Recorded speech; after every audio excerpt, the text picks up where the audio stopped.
I want to announce or introduce to you right now our 10 by 10 presenter, Elizabeth Blackney. Elizabeth is the Media and Communications Director for Pansy Hospital and Foundations. It's an amazing organization. And Elizabeth is going to talk us through the defining moments that got her to where she is today. I have one word for you: survivor.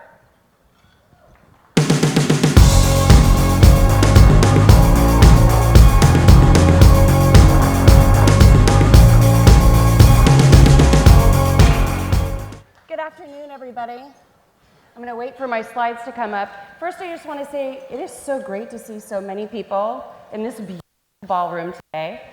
My name is Elizabeth Blackney. I work for the Pansy Hospital and Foundations.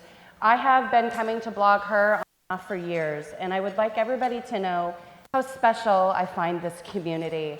And I would not be here today if it were not for Elisa Hortpage, who is one of the co-founders. And I just want to say for giving me a voice and get a voice. I'm really loud, so if this cuts out, you'll totally be able to hear me. It's just fine. So I would like to say thank you, and if everybody would just join me in saying a moment of gratitude for being here with each other today, for everyone sharing your stories, and then I am going to get busy with my story. So thank you, Elisa.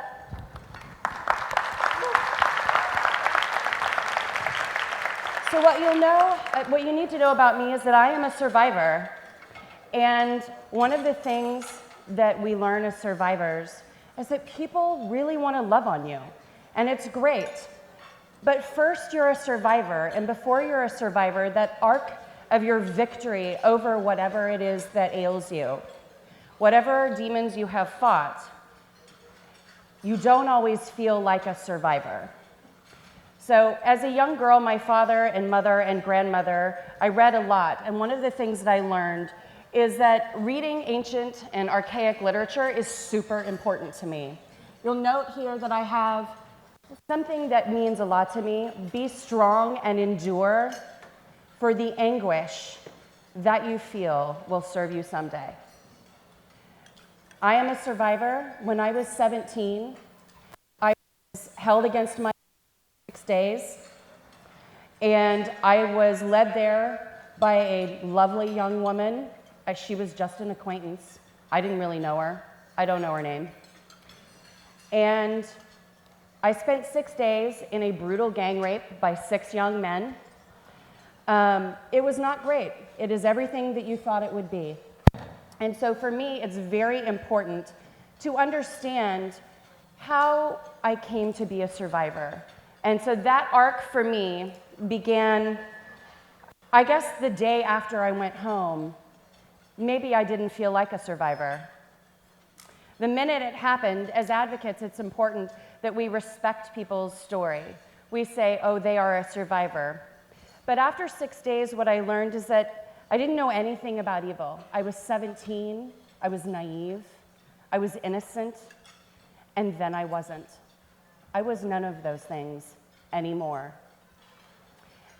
And that was okay. It wasn't my fault.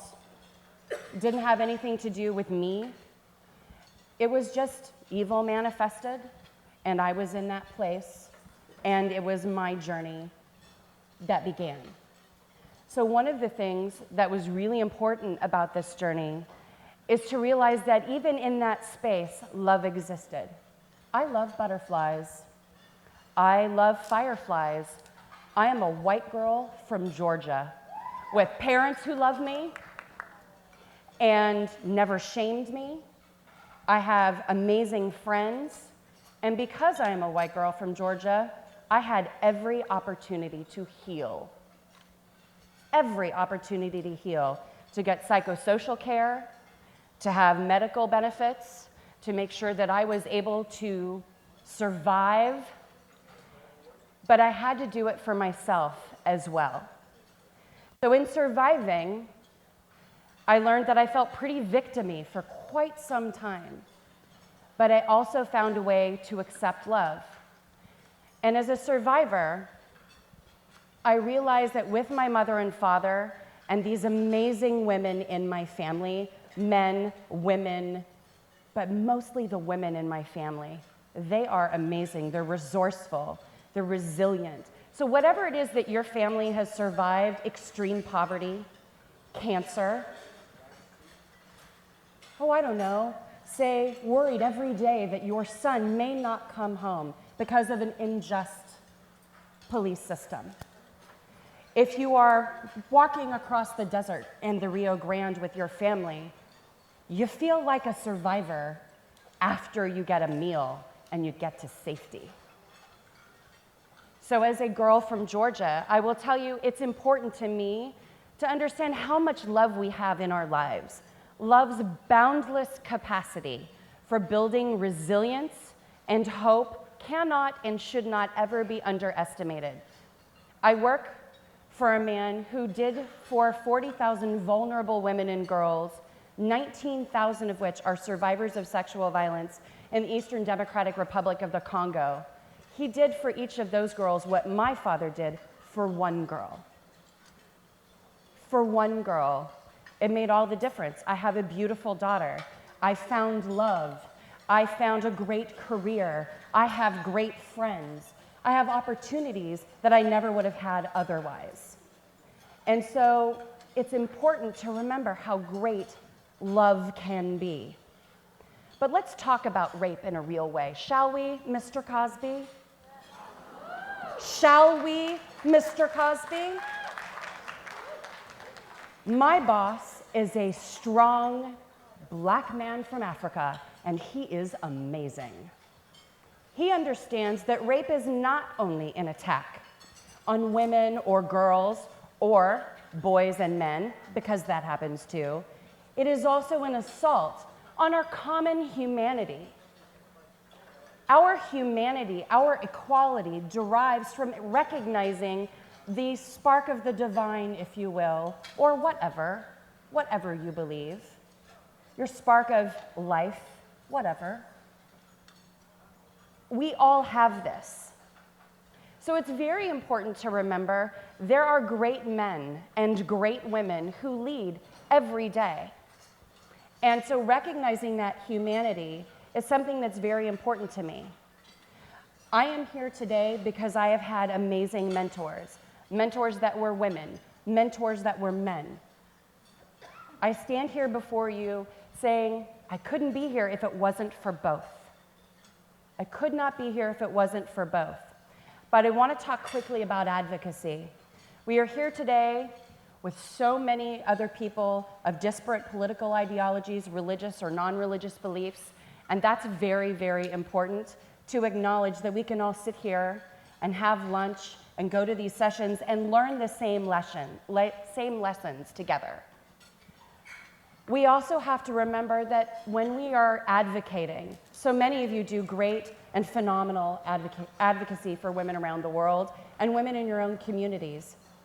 We have to remember to not talk about each other as objects.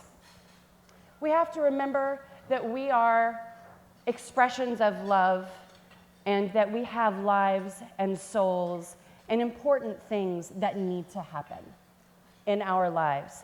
At the Pansy Hospital, we have a program called Maison Dorcas. It's a part of Dr. Mukwege's vision. We do not only just provide clinical care for the women when they arrive with their bodies deeply broken. What we do is provide holistic healing services.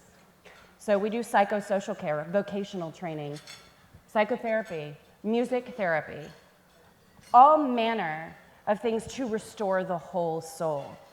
And what I have learned from these women is that it's never okay to treat a woman as an object. Survivors have zero obligation to star in your fundraising video and be treated as an object afterward. If you are from Charleston, or you are from Paducah, or you are from Congo, Syria, the Sudans, wherever, Argentina, you name the place, you have no obligation to star in something without your consent. It is about conquering your own fear and conquering the good and the bad in your society and owning it and finding a place of love for yourself. Each and every one of you, I hope today when you walk out of here, you think, was it cancer? Was it rape, whatever it was, domestic abuse, know that I believe that, like me, you are a conqueror. And so today I would just like everyone to say with me, I am a conqueror. I am a conqueror. Thank you.